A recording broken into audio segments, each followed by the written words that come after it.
भारत में total 5 crore cases तो वो हैं जो district court, high court, supreme court में है। इसका मतलब 5 करोड़ परिवार न्याय की आशा में बैठा हुआ है। ऑन एन एवरेज एक परिवार में 6 आदमी रख लीजिए, तो यानी 30 करोड़ लोग न्याय की आस लगाए बैठे हुए हैं।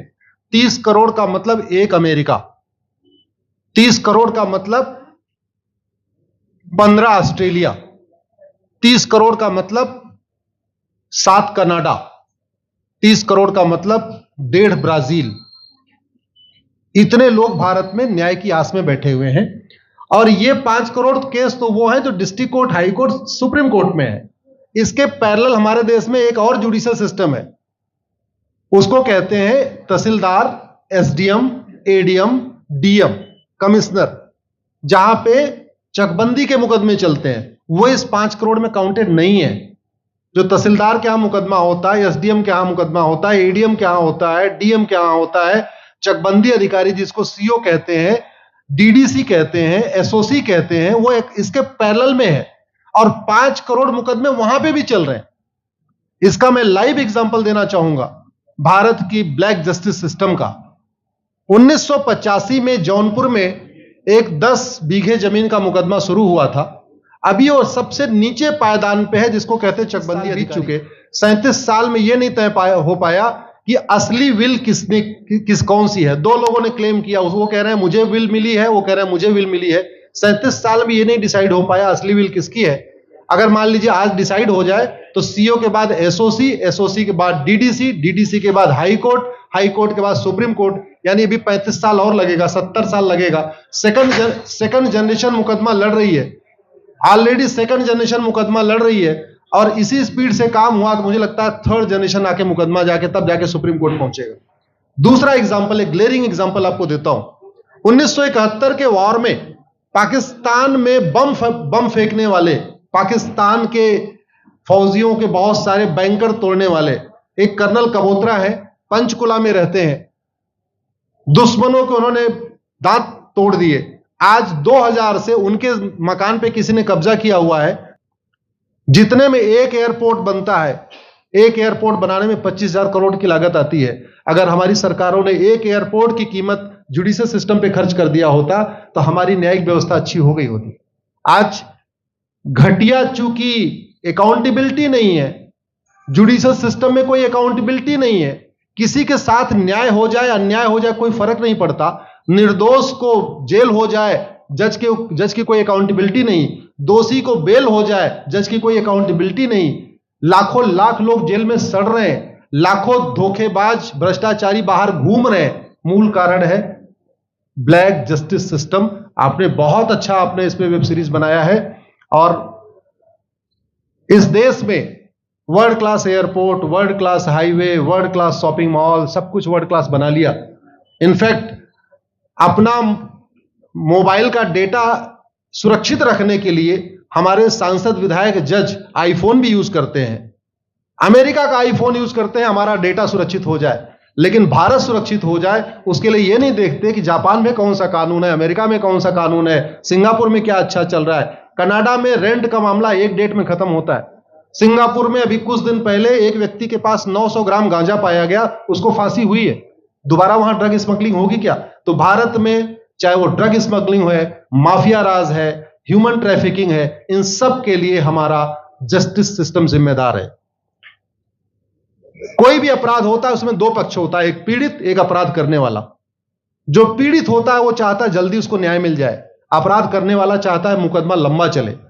भारत का न्यायिक सिस्टम अपराध करने वाले के साथ खड़ा है। बलात्कारी चाहता है उसका मुकदमा 30 साल चले और मुकदमा 30 साल चलता है।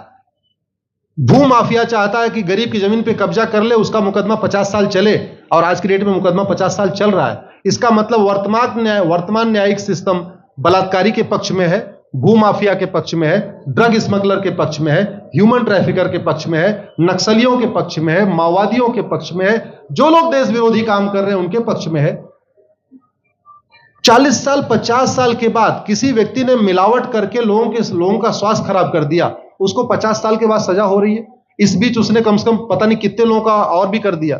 तो ये जो जस्टिस सिस्टम होता है दवा की तरीके काम करता है। जैसे दवा अच्छी होती है, बीमारी तुरंत ठीक हो जाती है। अगर दवा घटिया होती है तो बीमारी बढ़ जाती है। दवा खाने के बाद शरीर एज इट इज नहीं रहता, या तो बीमारी ठीक होती है या तो बीमारी बढ़ती है। अगर कोई आदमी एक गांव में किसी के साथ कुछ गलत कर दे, उसको 6 महीने के अंदर सजा हो जाए, साल भर के अंदर हो जाए, दूसरा अपराध वहां नहीं होगा। लेकिन अगर उस व्यक्ति को पनिशमेंट नहीं मिला तो स्वाभाविक सी बात है उसने उसको और मोटिवेट कर दिया। कहते नहीं, ऐसे बुखार है, तुरंत 2 गोली खाइए, बुखार ठीक हो गया। लेकिन अगर आपने दवा नहीं खाई या गलत दवा खा लिया तो टाइफाइड होगा या निमोनिया होगा। दुर्भाग्यवश ये हमारा जस्टिस सिस्टम यही कर रहा है। आज की डेट में जितनी समस्याएं हैं, चाहे वो घूसखोरी है, जमाखोरी है, मिलावटखोरी है, कालाबाजारी है, नशा तस्करी है, मानव तस्करी है, सोना तस्करी है, ड्रग स्मगलिंग है, या नक्सलवाद है, या माओवाद है, या कट्टरवाद है, जो भी समस्याएं हैं, उसका एक बहुत बड़ा कारण यह है कि हमारा जस्टिस सिस्टम उसको टैकल नहीं कर पा रहा है, उसको पकड़ नहीं पा रहा है। और इसीलिए भारत में अराजकता है। मैं तो इतने जानता हूं, ऐसी कोई बीमारी नहीं जिसकी कोई दवाई नहीं, ऐसी कोई समस्या नहीं जिसका कोई समाधान नहीं।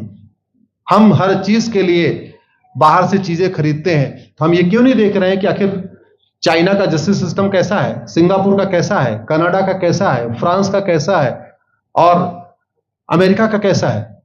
हम क्यों नहीं बेस्ट प्रैक्टिसेस उनकी अडॉप्ट कर लेते। दुनिया के कई देशों ने नार्को पॉलीग्राफ ब्रेन मैपिंग कानून बना दिया। मेरी बहन दीपिका नारायण बैठी हुई है, ये लगातार फॉल्स केसेस के खिलाफ, इनको मैं देखता रहता हूं, एक्टिव रहती है। एक कानून बन जाए नार्को पॉलीग्राफ ब्रेन मैपिंग, और कंप्लेन पे अंडरटेकिंग ले लिया जाए कि जो कुछ मैं शिकायत कर रहा हूं इसके लिए मैं अपना नार्को पॉलीग्राफ ब्रेन मैपिंग कराने के लिए तैयार हूं, हजारों की संख्या में फेक केसेस खुद ही खत्म हो जाएंगे। आज की डेट में लोग जुडिशरी की लापरवाही के साथ साथ फर्जी केस से परेशान है, फर्जी गवाही से परेशान है, फर्जी एफआईआर से परेशान है, हजारों परिवार परेशान है। कई बार देखा गया कि जो फैमिली के केसेस होते हैं उसमें कितने सारे फेक केसेस भी आ रहे हैं। तो जो वास्तव में दोषी हैं उनको पनिशमेंट नहीं मिल पा रहा है, जो निर्दोष हैं उनके खिलाफ फर्जी केसेस हो रहे हैं। आज की डेट में गांव में एक दबंग अगर जमीन कब्जा कर लेता है, किसी की हिम्मत नहीं पड़ती उसके खिलाफ कोई गवाही दे दे।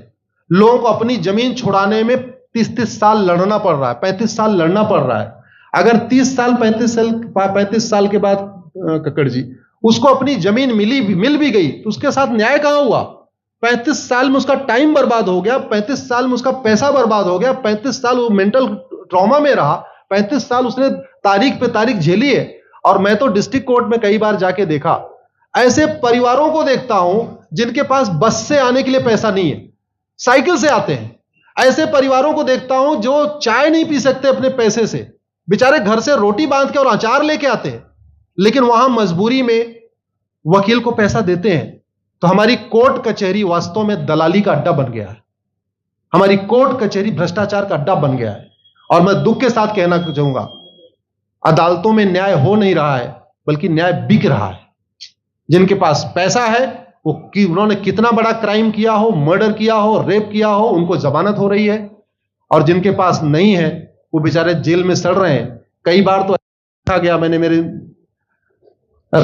मर्डर किया एक्स अनंत सिंह ने, लेकिन एक्स अनंत सिंह बाहुबली थे, उन्होंने थानेदार को 20 लाख रुपए दिया, वो वाई अनंत सिंह को लेकर जेल में डाल दिया, नाम वही है। अब उसके बाद क्या हुआ, 20 साल मुकदमा चला और फिर सबूत के अभाव में छूट गया। तो जिसने मर्डर किया वो तो कभी जेल गया ही नहीं, एक निर्दोष जेल गया, 10-20 साल के बाद उसने अपना जमीन बेचा, सब कुछ किया, मां बाप सब कुछ तबाह हो गए, फिर वो सबूत के अभाव में छूट रहा है। तो सबूत के अभाव में अगर 20 साल के बाद छूट भी गया हो, उसका 20 साल कौन लौटाएगा? उसके 20 साल के लिए कौन जिम्मेदार है? उसके 20 साल जो बर्बाद हुआ उसके लिए संविधान की शपथ लेने वाले जिम्मेदार हैं। संविधान के प्रियम्बल में लिखा है, हम आपको जस्टिस देंगे, हम आपको न्याय देंगे। न्याय देने की जिम्मेदारी किसकी? जिन्होंने शपथ लिया। शपथ कौन लेते हैं? जजेस लेते हैं, सांसद विधायक मंत्री लेते हैं। तो आज की डेट में अगर लोगों को न्याय नहीं मिल रहा है तो इसके लिए वही जिम्मेदार हैं जो संविधान की शपथ लेते हैं। संविधान की शपथ लेने वालों को वेतन भत्ता गाड़ी बंगला इसीलिए मिलता है कि लोगों को न्याय मिल सके, फास्ट जस्टिस मिले, कंप्लीट जस्टिस मिले। अनफॉर्चुनेटली कंप्लीट जस्टिस मिलने में तो 50-60 साल लग जाता है, फास्ट जस्टिस तो सपना हो गया है। जस्टिस सिस्टम अच्छा हो जाए, कानून सख्त हो जाए, कानून का खौफ पैदा हो जाए, न्यायपालिका का खौफ पैदा हो जाए, और ये थाने जो दलाली के अड्डे बन गए हैं, तहसील जो दलाली का अड्डा बन गया है, डिस्ट्रिक्ट कोर्ट जो कमीशन खोरी का अड्डा बन गया है, अगर इस पे कंट्रोल हो जाए तो वास्तव में भारत में फिर से राम राज्य आ सकता है। अगर जुडिशियल सिस्टम अच्छा हो जाए तो जो राम राज्य की कल्पना है, धर्म की जय हो, अधर्म का नाश हो, प्राणियों में सद्भावना हो, विश्व का कल्याण हो, मुझे लगता है उसको फिर से जीवित किया जा सकता है।